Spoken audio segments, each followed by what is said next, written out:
Hello लोग दोस्तों, क्या हाल चाल? सब बढ़िया? सबकी पढ़ाई कैसी चल रही है? जिसने नवंबर 23 का एग्जाम्स दिया था, उनके रिजल्ट आने वाले हैं 9 जनवरी के। ऑल द बेस्ट दोस्तों, सब अच्छा होगा, कोई टेंशन नहीं लेनी। जो किया है वो आएगा अब, है कि नहीं? उसमें टेंशन क्या लेना, जो होगा देखेंगे। चलो आप सर, आज आपके बताने वाले, आज हम देखेंगे इंटीग्रेटेड बिजनेस स्टडीज वाला जो अपना सब्जेक्ट आया है, उसमें केस स्टडी नंबर 1, और कैसे हमें अपनी जो इसमें केस स्टडीज दी हुई है, स्टडी मटेरियल तो आएगा नहीं, ये मैंने आपको बता दिया था पहले ही। तो हम उसको देखते हैं कैसे केस स्टडीज को सॉल्व करना है, क्या तरीका है, कौन कौन से सब्जेक्ट मेनली उसमें इन्वॉल्व है, वो हम देखते हुए चलेंगे। आओ दोस्तों, स्टार्ट करते हैं। देखो दोस्तों, ये अपनी आईबीएस की केस स्टडी 1 है। Case study 1। सर, इसमें मैंने जो जितनी भी अब तक 5-6 केस स्टडी मैंने पढ़ के देखी थी, उसमें मेरे को मोटा मोटी क्या दिख रहा था, एक तो डीटी का इन्वॉल्वमेंट ज़्यादा है। डीटी का इन्वॉल्वमेंट सबसे मैक्सिमम है, और लॉ का इन्वॉल्वमेंट सबसे मैक्सिमम है, और जीएसटी का इन्वॉल्वमेंट। ये तीन सब्जेक्ट पे अगर आपकी पकड़ है तो मतलब आपकी केस स्टडी अच्छे से सॉल्व हो जाएगी दोस्तों। अगर इन तीन सब्जेक्ट पे आपकी पकड़ है, केस स्टडीज अच्छे से सॉल्व हो जाएंगी। ठीक है सर। तो हम इसमें देखेंगे कि पहले आप डायरेक्ट एमसीक्यू और क्वेश्चंस भी एक बार पढ़ सकते हो। उससे क्या होता है कि आइडिया आ जाता है, आधे से ज़्यादा क्वेश्चन वैसे ही सॉल्व हो जाएंगे बिना उसके, अगर आपको नॉलेज है तो। एसएफएम वगैरह नहीं यूज़ होंगे क्या सर? वो भी यूज़ होंगे दोस्तों, लेकिन वो इतने नहीं होंगे, आपकी बेसिक नॉलेज से भी वो सॉल्व हो जाएंगे। ठीक है सर, वाली केस स्टडी कराओ, case study number 1। Sir, English में भी आएगी क्या वीडियो? इंग्लिश में आएगी बेटा, कल आएगी इंग्लिश में। आज हिंदी में, एक दिन हिंदी एक दिन इंग्लिश। सारी 15 की 15 सॉल्व करेंगे, और फिर अपन डीटी वाला फिर से अपना चालू कर देंगे। ठीक है sir, case study number 1। CAM has a flourishing practice spanning in areas of auditing and taxation. एक कॉपी ले लेना, जैसे जैसे मैं पैरा पढ़ते जाऊंगा, आप अपने हिसाब से नोट्स बनाना कि क्या आपको बनाने चाहिए। मैंने भी बनाया, मैं आपको बता दूंगा बाद में मैंने क्या बनाया, एक मिनट में निकाल लूँ। ठीक है चलो। बहुत direct as well as indirect consultancy, particularly foreign exchange laws में प्रैक्टिस चल रही थी उसकी। ठीक है सर, फॉरेन एक्सचेंज लॉज में इन Chennai. His clients include many HNIs, high net worth individual, apart from corporates and non-corporates. Okay. One day, one of his HNI clients, Mr. P, called him to inquire about tweaking of certain rules pertaining to taxation और redemption of mutual fund investments. कि मतलब rules वगैरह के बारे में पूछ रहा था कि कैसे कैसे अगर हम रिडीम करेंगे तो उसका क्या होगा। He had heard the redemption of for certain types of mutual fund investment is now going to attract increased income tax payouts. अब यहाँ से ध्यान देना, अमेंडमेंट आई थी। क्या आई थी सर? अमेंडमेंट आई थी इनकम टैक्स में।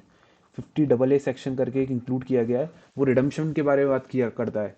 जब भी हम डेट फंड वगैरह को रिडीम करते हैं तो वो शॉर्ट टर्म कैपिटल एसेट में उसका गेन को माना जाता है, तो वो चीज़ आई 50AA। अमेंडमेंट वगैरह भी इसमें कंसिडर करी जाती है इस सब्जेक्ट में। ठीक है sir. He has also heard news of the same on BTBC news channel but was unable to comprehend it lucidly. There was no clarity to him whether changes have been made in income tax law or rules framed by SEBI. उसको doubt हो रहा था। हो। अरे कहाँ चला गया? Rely consultancy and AFMI registered mutual fund. ये कौन है? Rely consultancy mutual fund distributor through which mutual fund investments were made. ठीक है। Was continuously forwarding messages receive from AFMI association of mutual funds in India to his mobile. ठीक है। The messages were at the best cryptic and required investors to be touch in with their chartered accountants, tax consultants. ये तो अच्छी बात है। ठीक है sir. Mister P had an impressive investment portfolio of around 50 crore. Sir 50 crore का portfolio सोचा है कभी आपने? ठीक है सर, एक दिन आपका भी होगा, हमारा भी होगा। In various mutual funds and any changes in income tax payouts pertaining to it could effectively affect his ROI adversely. ROI क्या होता है? Return on income. ठीक है sir, return on investments. Under stress he sought for an immediate appointment with CAM। ठीक है। CAM जो हमने first para में पढ़ा था। ठीक है sir. Armed with summary of investment made in mutual funds, he came to CA's office and sought his much needed advice. Okay. The summary of mutual fund investments on 31st of March 2023 कब दिया हुआ है? 31st of March 2023। ध्यान देना, इसमें period को जरा ध्यान देते हुए चलना। पीरियड से सर क्या पता चलता है? शॉर्ट टर्म है कि लॉन्ग टर्म है इन्वेस्टमेंट अपना? क्या पता चलता है? शॉर्ट टर्म है कि लॉन्ग टर्म है इन्वेस्टमेंट? क्यों सर? वो किस में काम आता है? टैक्सेशन पर्पस के काम आता है अपना। किस में काम आता है? टैक्सेशन पर्पस के। ठीक है sir. Type of fund in which money invested. कौन कौन से टाइप्स के फंड है जिसमें पैसा इन्वेस्ट किया है? देखो दोस्तों, MTL लो ड्यूरेशन फंड है एक। कब किया था इसमें? 30/4/2020 को किया था। 30/4/2020 को किया था। ठीक है sir. Born India low duration fund है, ये कब किया था? 12/12/2020 को किया था। ठीक है sir. ABD new green energy fund है, इसमें कब किया था? 2/12/2022। ये तो मेरे को शॉर्ट टर्म लग रहा है, ये अपना लॉन्ग टर्म लग रहा है, ये वाला भी अपना लॉन्ग टर्म लग रहा है।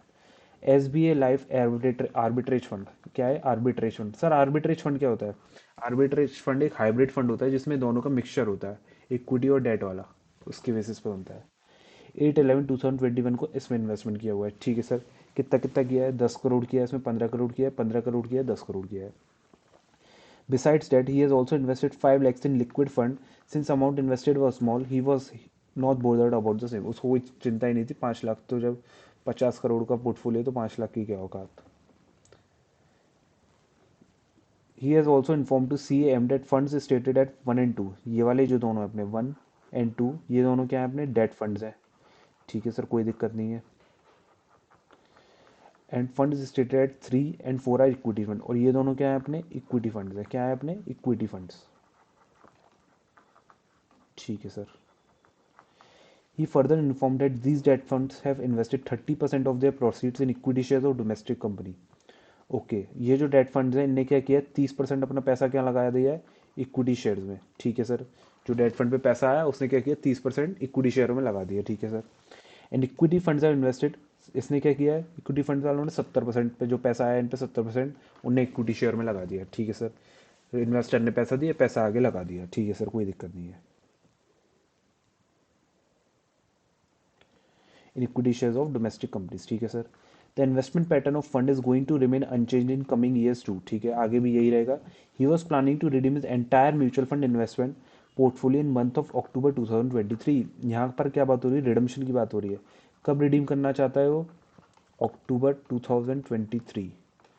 ओके सर, अक्टूबर 2023 में रिडीम करना चाहता है। उसके हिसाब से हम क्या देखेंगे? पीरियड क्या देखेंगे? होल्डिंग पीरियड उसके हिसाब से देखेंगे, ठीक है sir. Their discussion also veered towards returns from debt funds, ठीक है। The debt funds invest predominantly in government and high grade corporate funds। क्या कहाँ का पैसा लगाते हैं? आई होप आप अपने नोट्स बना लेंगे, पॉज कर लेना बीच बीच में वीडियो, जहाँ जहाँ आपको लगेगी अब मुझे इस पैरा में ये इंपॉर्टेंट बात लगी।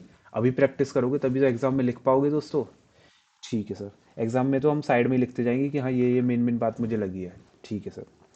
Mr. P was of the view that interest rates in economy are likely to go up। Important बात, इंटरेस्ट रेट जब जब बढ़ती है तो प्राइस घटती है। क्या होता है? इन्वर्स रिलेशन होता है, ये अपने को पता है, एसएफएम में अपन ने पढ़ा है।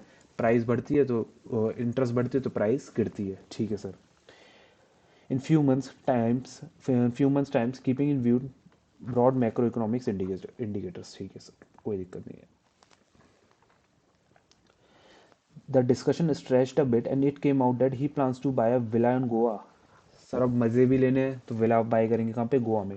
ही इज़ ऑलरेडी 65 सर, 65 की एज है और विला गोवा में चाहिए? चाहिए भाई, पैसा है, इन्वेस्ट करेंगे। And wants to spend quality time in scenic beauty of Goa. In fact, it transpires that he is going to make an advance payment of 1 crore to owner of villa, Mr. Christopher. Christopher साहब को 1 करोड़ रुपए दे दिए जाएंगे advance के तौर पे, ठीक है सर। क्रिस्टोफर साहब क्या इंडियन सिटीजन है और नॉन रेसिडेंट है? इंडियन सिटीजन है, नॉन रेसिडेंट है, इंपॉर्टेंट बात दोस्तों। इंडियन सिटीजन और क्या है ये? Non resident. हो तो सर इसको जो एडवांस पेमेंट हो रहा है उस पर टीडीएस की भी तो लाइबिलिटी आएगी, बिल्कुल आएगी दोस्तों। और सर एनआर को जब हम टीडीएस पे करते हैं तो कौन से सेक्शन में आता है? 195। कौन सा अट्रैक्ट होता है? 195। इमूवेबल प्रॉपर्टी वाला मत लगाया ना, गलत हो जाएगा, 195 लगेगा। The non resident owner of villa had acquired his ancestral property through registered will of his late father. अब जो क्रिस्टोफर साहब हैं इनने जो प्रॉपर्टी ली है किससे ली है? अपने पिताजी से ली है, ठीक है sir. The total consideration to be paid to mister Christopher is amount to 5 crore including advance payment of 1 crore. मतलब ये कॉम्बिनेशन क्या है? 1+4 का है। 1 करोड़ पहले दे देंगे, 4 करोड़ बाद में देंगे, ठीक है सर। यहाँ तक अपने को सब समझ आ गया। सर केस स्टडी तो खत्म हो रही है? हाँ बेटा, केस स्टडी तो छोटी है, ज़्यादा कुछ है नहीं।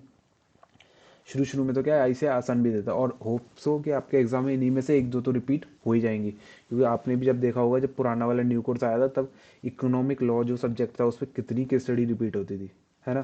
तो बस इनको भी अच्छे से करते हुए जाना है। In fact, it is also one of the reasons for planned redemption of mutual fund investment in current financial year, ठीक है sir. He inquires from CAM regarding any precautions to be taken or legal requirements to be compiled complied with at the time of entering such transaction। उनने CA साहब से पूछ ली, CA साहब कोई दिक्कत तो नहीं है, अब मैं अगर कर लूँ तो। ठीक है sir. Mister P also discusses the matter with said mister Christopher over phone who happens to be in India at the time for a short visit. ठीक है sir. He in turn also inquires from C M regarding investment avenues, उनसे C M से भी पूछी। ठीक है। If any available to non residents like purchase of other house investments in N H A bonds. कौन से examples की बात कर रहा है? सेक्शन 54 की जो एग्जाम्पन्स होती है उनकी बात कर रहा है सर। वो नॉन रेसिडेंट को मिल जाती है दोस्तों, उसमें तो कोई दिक्कत नहीं है इन्वेस्टमेंट्स में। ठीक है sir. Under taxation laws to save capital gains tax and other requirements pertaining to filing of income tax return। Okay. It also transpires that India does not have any DTAA। India does not have any DTAA with country of which Mr. Christopher is a resident। ये line भी important है। जब हम question पढ़ेंगे कहाँ का कौन सी line लगी आपको सब आइडिया आ जाएगा। Mr. Christopher plans to repatriate proposed sale proceeds of villa to the country in which he is a resident। He does not know about the modalities of the same and inquires from CAM in this matter। अब sir इसको अगर transfer करना है तो किससे करता है? ये कौन है? NRI, non resident Indian. ठीक है सर। अब इसको ट्रांसफ़र करना है तो किससे करता है? NRE अकाउंट से करेगा या फिर NRO अकाउंट से करेगा? अब इतनी नॉलेज होनी चाहिए कि NRE और NRO अकाउंट्स के अगर आगे हमें समझना है तो पहले। ठीक है ना सर? ठीक है सर। अब आता है अपना MCQ पार्ट। देखो जैसे मैंने भी जब अपने नोट्स बनाए थे तो सारे पैरा वाइज लिखा था कि क्या क्या होना चाहिए किसमें। ठीक है सर। ऐसे ही आपको अपने भी बनाने पड़ेंगे। हर बच्चे का देखो नोट्स बनाने का पैटर्न अलग होता है। मैं बता दूंगा कैसे बनाने। हर हर पैराग्राफ में से केवल बाल की खाल कहते हैं ना, वो निकालते हैं, तो वैसे ही उसमें से हर एक लाइन निकालनी है बस। तो ये नहीं कि पूरा पैराग्राफ छाप दिया अपने नोट्स में भी, एक एक लाइन निकालनी है बस। ठीक है सर। MCQ नंबर 1 देखो। Mister P has invested 10 crore in SBI life arbitrage fund. कौन सा? Arbitrage fund. Which of the following statement is most appropriate about arbitrage fund? ठीक है सर। पहले गलत वाले हम ढूंढते हैं। ठीक है सर। कलर चेंज कर दो। लो बच्चों कलर भी चेंज कर देते हैं। Such funds tends to provide better returns than equity. नहीं, ऐसा तो नहीं है। इक्विटी तो बेस्ट रिटर्न देता है और आर्बिट्राज फंड तो कॉम्बिनेशन है तो थोड़ा कम ही देगा उससे तो। ठीक है sir. However they have lower volatility in comparison to equity. ये बात तो सही है, वॉलेटिलिटी तो कम होती है। Beside they seek to capitalization on price differential between spot and future. तो अपनी पहली लाइन ही गलत हो गई, तो ये वाला पार्ट तो अपना गलत हो गया। ठीक है sir. Such funds tends to provide better return than debt instrument. ये बात तो सच है। However they have higher volatility in comparison to equity. Equity से ज़्यादा वॉलेटिलिटी कैसे हो सकती है? इक्विटी सबसे ज़्यादा वॉलेटाइल होता है। ठीक है सर। ये बात अपनी यहाँ पे गलत हो गई, तो ये वाला पॉइंट भी अपना गलत हो गया। अब देखो तीसरा point. Such fund tends to provide better return than debt instrument. Debt से तो ज़्यादा ही देंगे इन्वेस्टमेंट में। ठीक है sir. However they have lower volatility in comparison to equity. Equity तो सबसे हाईएस्ट होता है, इक्विटी से तो कम ही वॉलेटिलिटी होगी ना। ये बात भी सही है सर अपनी इसमें। और आर्बिट्राज में क्या होता है? ये प्राइस डिफरेंशियल होता है स्पॉट और फ्यूचर के बीच में। ये अपने आप SFM में भी पढ़ा है आर्बिट्राज का मतलब क्या होता है। ठीक है सर। आर्बिट्राज करके जब हम प्रॉफिट निकालते थे ना, आर्बिट्राज प्रॉफिट, वो कौन सा वाला चैप्टर था अपना? फ्यूचर देन ऑप्शंस वाला, उसमें। Besides, they seek to capitalize on price differential between spot and futures market। Expense ratio in arbitrage funds are likely to be higher as compared to liquid funds। Sir ये expense ratio क्या होता है? अपन ने SF में पढ़ा था। Expense ratio होता है जो फी होती है ना उनकी। देखो मैंने लिखा है ये expense ratio percentage of fund of total set, percentage of fund of total sets. जो फीस वगैरह वो लेते हैं वो चीज़ होती है इसमें। Fee charge by the fund house for offering fund manager services. जितनी ज़्यादा होगी उतना ज़्यादा इसमें सबसे ज़्यादा होती है, क्योंकि इसमें ट्रेड्स ज़्यादा होते हैं एक दिन में। आर्बिट्राज फंड में क्या होता है? ट्रेड्स ज़्यादा होते हैं इस वजह से। तो मेरे को तो ये वाला पार्ट सही लग रहा है, दोनों तीनों बातें इसमें सही जा रही है। Such fund tend to provide better return than equity, ये तो पहले ही गलत हो गया। ठीक है सर। देखो बिना अपने अभी केस स्टडी का इसमें कोई यूज़ नहीं हुआ अपने ये वाले पॉइंट में। ठीक है सर, कोई दिक्कत नहीं है। इस वाले पॉइंट में अपना केस स्टडी का यूज़ कोई भी नहीं हुआ। ठीक है सर। सेकंड क्वार्ट कराओ। सर इतने छोटे छोटे MCQ हैं।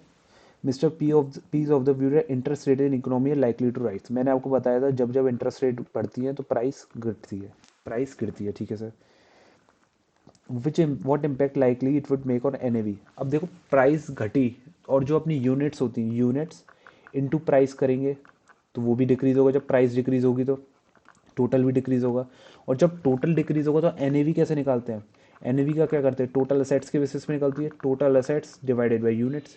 और जब प्राइस डिक्रीज हो जाएगी तो टोटल असेट्स भी डिक्रीज होगा, जब टोटल असेट्स डिक्रीज होगा तो एनएवी भी डिक्रीज हो जाएगी, और इससे क्या होगा, एनएवी अपनी डिक्रीज हो जाएगी जब इंटरेस्ट रेट बढ़ेगी। तो इसका आंसर क्या होगा, NAV is likely to fall in NAV of debt fund, it is lead to fall.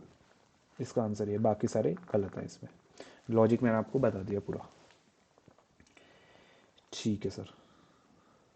Third part देखो दोस्तों, as regards propose purchase of villa in Goa mister Christopher is concern, ठीक है, which of the following statement likely to be correct as regards reduction of tax at source is concern, assume he does not have any other taxable income in India except capital gain from propose sale of villa, ignore surcharge and cess. उसकी कोई और income नहीं है केवल capital gain वाली income के अलावा, ठीक है, ओनली कैपिटल गेन की इनकम है, ठीक है सर। ठीक है सर, तो पहले अपन ऑप्शंस पढ़ लेते हैं, फिर बाकी में अपन आंसर देख लेंगे। Mister P is required to obtain 10, TDS is required to be deducted at the 1% of 5 crores. Entire TDS can be deducted at the time of before registration of title deed, ठीक है, ये वाला है एक point. It is not mandatory to obtain for mister P to obtain 10, ये तो गलत है पहली बात, 10 तो मैंडेटरी होता है और सेक्शन 195 वाला पॉइंट लगेगा इसमें। 10 is mandatorily required to be deducted at the 20%. However, TDS would be deducted at the time of making advance payment as well as time of making balance payment. ये वाला point सही है इसमें, ये वाला पॉइंट गलत हो गया इसमें, इसमें ये वाला पॉइंट गलत था। It is not mandatory for mister P to obtain 10, ये वाला पॉइंट भी यहीं गलत हो गया, 10 तो लेना पड़ता ही है, ठीक है। अब देखो डी वाला पॉइंट, ये सही आएगा। Mister P is required to obtain 10, ठीक है sir, an application can be made to AO, ठीक है, for determining capital gains on which tax is required to be deducted. In that case TDS would be deducted lower rate after determination of capital gains by AO. AO साहब निकालते हैं कि capital gain क्या है, उसके basis पर अपन TDS काट लेंगे। In the international wing, if lower deduction certificate is not available, TDS would be deducted at the 20% on 5 crore. अगर LDC नहीं है तो 20% पे TDS कट जाएगा। However, TDS would be deducted at the time of making advance payment as well as making balance payment, दोनों time पे TDS कटेगा। एओ साहब बता देंगे कि कितना कैपिटल गेन आया, उस पर क्या TDS कटेगा, ठीक है सर। तो ये वाला पॉइंट अपना यहाँ पे आ गया। अब देखो फोर्थ वाला, अब तक कोई लगा आप ये आपको अब इसकी केस स्टडी की रिक्वायरमेंट मैंने पहले इस वजह से पढ़ा दी कि आपको एक बार नॉलेज आ जाएगी, फिर आप देखना कि हाँ यार इसमें यूज़ हो भी रहा है कि नहीं हो रहा है, ठीक है sir. As regards Mr. Christopher's inquiry regarding purchase of another residential property in India and investments in bonds of NHI, ठीक है, and filing of income tax return, which of the following is most appropriate? Ignore issue of refund arising on account of TDS deduction for return filing, ठीक है sir. Non-residents can make above said investment to save capital gain tax. However, after making investment, if he has no taxable income, there is no legal requirement to file income tax return. एक point तो ये दिया हुआ है अपने को, non residents can make above said investments to save capital gain tax, ठीक है। However, if his total income before giving effect to deduction against such investments exceed basic exemption limit, then there is legal obligation to file income tax return। मतलब क्या है, अगर आप ये वाली investment की एग्जाम्पशन लेते हो, जैसे अपनी टोटल इनकम निकल आती है, उससे पहले हम डिडक्शन लेते हैं ये वाली 54EC वगैरह की, ठीक है ना। तो जब हम इन्वेस्टमेंट लेते हैं, डिडक्शन लेते हैं उससे पहले, तो अगर उससे पहले अपनी बेसिक एग्जाम्पशन से इनकम ज़्यादा है, जैसे MEL से अगर इनकम ज़्यादा है इन वाली इन्वेस्टमेंट को कंसिडर करने से पहले, तभी तो तुम्हें इनकम टैक्स रिटर्न फाइलिंग की ऑब्लिगेशन आएगी। बात तो सही है। तुम इन्वेस्टमेंट्स में डिडक्शन ले रहे हो, उससे पहले अगर तुम्हारी इनकम ज़्यादा है, अगर ज़्यादा है तभी तो तुम कंसिडर करोगे। Non resident can make above said investment to save capital gain tax. However, if his total income before giving effect to deduction, इन डिडक्शन को इफेक्ट देने से पहले against such income exceed basic exemption limit, MEL से अगर ज़्यादा है, there is legal obligation to file income tax return. Non resident can no make our investment to save capital gain, ये तो गलत है वाला point.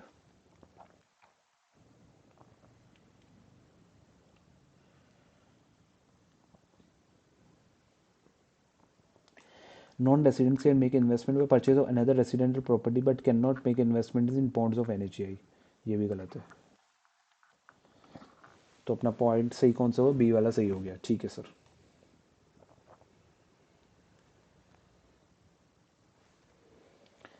Mr. Christopher plans to repatriate from India sale proceeds of villa. Which of the following statement is most approved? सबसे ज़्यादा सही कौन सा है?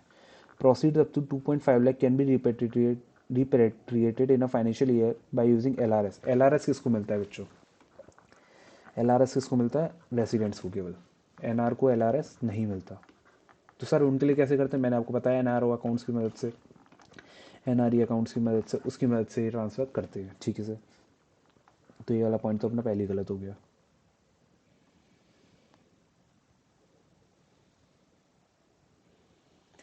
Proceeds up to 2.5 lakh can be repatriated in calendar year by using LRS. LRS वाले point तो पहले खत्म कर दो। Proceeds can be repatriated using NRO account subject to certain restrictions in a financial year. NRO account से कर सकते हैं। अब इस चीज़ की तो बच्चों नॉलेज ही चाहिए, इसमें कोई और ऑप्शन नहीं है। अगर तुम्हें लॉ की नॉलेज है, डीटी की नॉलेज है, आईडीटी की नॉलेज है, तो ये सॉल्व हो सकती है, नहीं तो थोड़ा तो दिक्कत का काम है।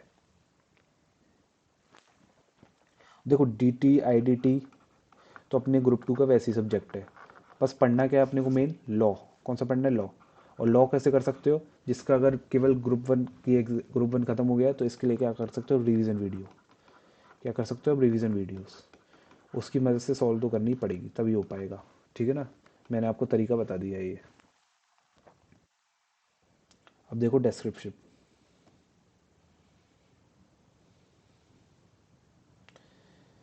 पहले मैं इसके एमसीक्यू के आंसर दिखा देता हूँ। देखो फर्स्ट का सी था आर्बिट्रेज फंड वाला जो मैंने आपको बताया था। सेकंड का ये था डेट फंड वाला जो मैंने आपको बताया था, इनवर्स रिलेशन की बात बताई थी। ये थर्ड का D195 के बारे में बताया था मैंने, ये रहा 195 में जो अपने को एओ को एप्लीकेशन देनी होती है। ये अपना है नॉन रेसिडेंट्स वाला जो अपना है 139 वाला। उसको अलावा जो डिडक्शन देने से पहले तुम्हारी इनकम अगर ज़्यादा है तो तुम्हें ITR फाइल करनी पड़ेगी। और फिफ्थ का सी था अपना LRS वाला, NR अकाउंट वाला, वो था। अब देखो ये सिक्स्थ वाला क्वेश्चन। सर कलर चेंज करो फिर से। लो बच्चों कलर चेंज कर देते हैं, आप कहते हो तो ऑरेंज कर देते हैं। Since Mr. P wants to redeem his entire portfolio in the month of October 2023, what should be the advice of CAM to him regarding income tax implication of such redemption? अब जब तुम redemption कर रहे हो तो तुम्हारी क्या मतलब एडवाइस क्या रहेगी सीए साहब? Do not calculate income tax liability. वो कह रहे हैं कैलकुलेशन वैलकुलेशन मत करो, तुम हमारे को एडवाइस बताओ। Just describe manner of taxation and rates. What further advice he should offer regarding news heard on TV messages received on mobile. जो ADMI से उसको मैसेज आया था ना, बार बार कॉन्स्टेंट मैसेज आ रहे थे कि एडवाइस ले लो सीए साहब से, वो वाला पॉइंट, उसके बारे में कह रहा है। देखो सिक्स्थ का आंसर मैं आपको दिखाता हूँ।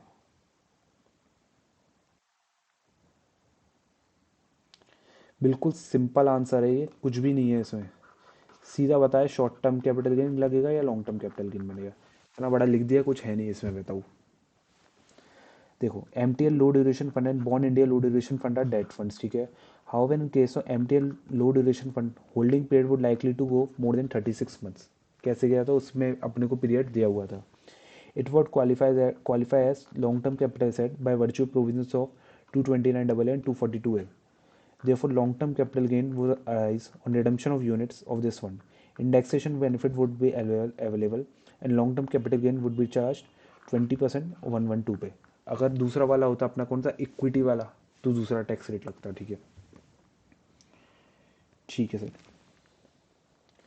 इन केस ऑफ बॉर्न इंडिया, ये भी अपना कैसा कौन सा था? ये वाले डेट फंड के बारे में बता रहा है, और नीचे वाले अपना किसके बारे में बताएगा? इक्विटी के बारे में बताएगा पूरा।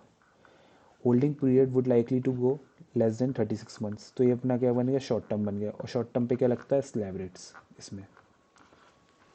सिंपल। अब ये देखो ये अपना कौन सी बात करें? इक्विटी की बात करेगा। और जब जब इक्विटी का होता है तो हम होल्डिंग पीरियड क्या देखते हैं? 12 मंथ्स का। तो 12 मंथ्स का है तो 115 डबल ए 111 डबल ए लग जाएगा, और रेट क्या हो जाएगा? 15% दोस्तों। क्यों हो जाएगा सर? क्यों हो जाएगा? क्योंकि शॉर्ट टर्म कैपिटल गेन बन जाएगा। STCG है, STCG 111A @ 15% लगता है। डेट आप देख लेना, डेट की वजह से जब आप चेक करोगे तो लेस देन 12 मंथ्स होने, क्योंकि उसमें क्या था 2/12/2022, उसके हिसाब से अगर आप देखोगे तो लेस देन 12 मंथ्स बनते हैं। ठीक है सर, ठीक है, बात तो सही कह रहे हो। और ये था अपना दूसरा इक्विटी फंड, इसमें ज़्यादा 12 मंथ से ज़्यादा हो जाएंगे तो ये क्या बन जाएगा? अपना लॉन्ग टर्म। उस पर क्या लगेगा 10% एक्सीडिंग 1 लाख, क्या एक्सीडिंग 1 लाख। तो बस इसमें यही बताना था, बस रेट्स के बारे में बताना था, मिल गए आपको पूरे मार्क्स। ठीक है सर, ठीक है, समझ आ गया। 7th पॉइंट देखो, mister P S also plans to invest further amount of 10 crore in M T L low duration fund and bond India low duration fund. ये कौन से वाले थे सर अपने? ये अपने थे डेट फंड वाले। In financial year 23-24 what are tax implication on redemption of our investment after holding it for more than 3 years. अब ये आया अपना अमेंडमेंट पे क्वेश्चन।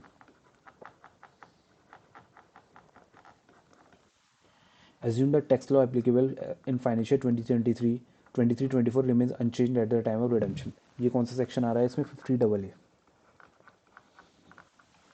देखना,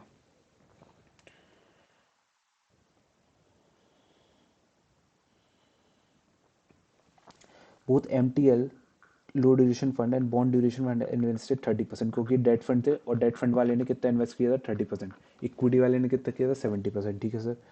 finance act 2023 has introduce new section 50AA। कितना है, कौन सा है? 50AA। क्या बोलता है 50AA? देखो, विच state that capital gain arising on redemption of units. जब जब आप रिडम्पशन करते हो यूनिट्स का, किसका? यूनिट्स का रिडम्पशन करते हो, कौन से वाले का? इसमें डेट फंड्स यूज होते हैं। क्या स्पेसिफाइड म्यूचुअल फंड में कौन से डेट फंड्स के बारे में बात होती है इसमें? Which state that capital gain arising on redemption of units of a specified mutual fund. ये आर्बिट्राइज लिंक्ड जो डेट फंड होते हैं उनकी बात होती है। Which has been acquired on और आफ्टर 1 अप्रैल 2023।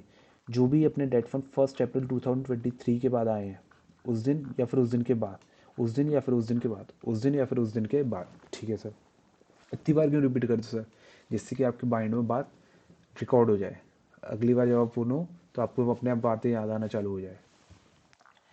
ठीक है। Shall be deem to be rising from transfer of short term capital asset. इसके बाद जो भी होंगे, इस वाले जो स्पेसिफाइड म्यूचुअल फंड है उस पर क्या माना जाएगा? शॉर्ट टर्म असेट है, और उस पर जो गेन आएगा वो भी शॉर्ट टर्म माना जाएगा, शॉर्ट टर्म कैपिटल गेन माना जाएगा। ठीक है सर। जो भी अपने स्पेसिफाइड म्यूचुअल फंड दिए हुए हैं उस सेक्शन में, उसके बेसिस पे, वो कौन से हैं? डेट फंड्स के बारे में उसमें मैंने आपको वो शॉर्ट में बता दिया है। ठीक है ना दोस्तों? Specified mutual fund, specified mutual fund is a mutual fund which invest not more than 35% of its total proceed in the equity share. बता भी दिया ने, जो मैक्सिमम अपना 35% तक इक्विटी शेयर में पैसा लगाते हैं ज़्यादा से ज़्यादा। ठीक है sir. Therefore, if Mr. P redeems his proposed investment, even holding it for more than 3 years down the line, कोई फर्क नहीं पड़ता, तुम 3 साल इन्वेस्ट करो, कितना भी इन्वेस्ट करो, शॉर्ट टर्म है तो भाई साहब शॉर्ट टर्म ही है। आईसीआई ने और इनकम टैक्स वालों ने बोल दिया कि शॉर्ट टर्म है तो शॉर्ट टर्म है। Indexation benefit would not be available, क्योंकि शॉर्ट टर्म तो बना ही दिया अब अमेंडमेंट के हिसाब से।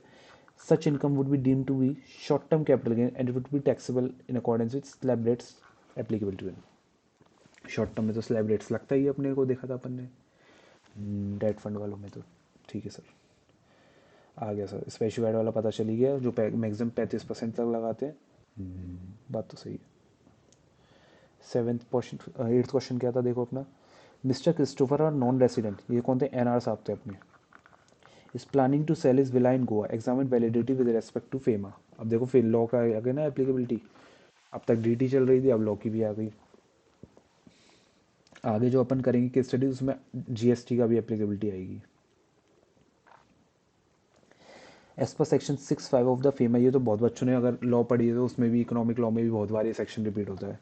अ person resident outside India may hold, own, transfer और invest in Indian currency security और any movable property situated in India if such currency security property was acquired, held और owned by such person when he was resident in India और inherit. उसने क्या किया था? पहली वाली प्रॉपर्टी तो इनहेरिट करी थी और इस वाली को उसने खुद खरीद लिया था। ठीक है sir. From a person who is resident in India. ठीक है sir. In the given case villa at Goa was ancestral property, को उसने अपने पिताजी से ली थी। ठीक है sir. And was obtained through registered will of his father who was an Indian resident. Sale of villa by non resident is a valid transaction. बस इतना बनाना ना, वैलिड थी या नहीं। ठीक है दोस्तों, मैं आई होप आप सबको समझ आ गई होगी। कल इंग्लिश में वीडियो पक्का डाल दूंगा। आज हिंदी वालों के लिए हिंदी वाले चैनल पे आएगी, इंग्लिश वाले चैनल पे आएगी। उसके बाद अपन केस स्टडी 2 करेंगे, फिर केस स्टडी 3, केस स्टडी 4, 15 की स्टडी अब तक आईसीआई ने डाली है, सारी हम सॉल्व करेंगे। ठीक है दोस्तों, अभी इस मंथ हम पूरा एक ये वाला कौन सा आईबीएस वाला अपन उसको ख़त्म कर देंगे, फिर उसके बाद अपन डीटी पे फिर से आ जाएंगे। ठीक है ना दोस्तों, ऑल द बेस्ट एग्ज़ाम के अच्छे से करनी है तैयारी सबको May 24 के लिए। और जो भी रिजल्ट आएगा उसको देखेंगे। जिसको कोई भी दिक्कत हो मुझे मैसेज कर देना। व्हाट्सएप नंबर लिख लो मेरा दोस्तों, 9897527291। इसमें मैसेज कर देना मुझे जिसको जो भी दिक्कत हो। ऑल द दोस्तों।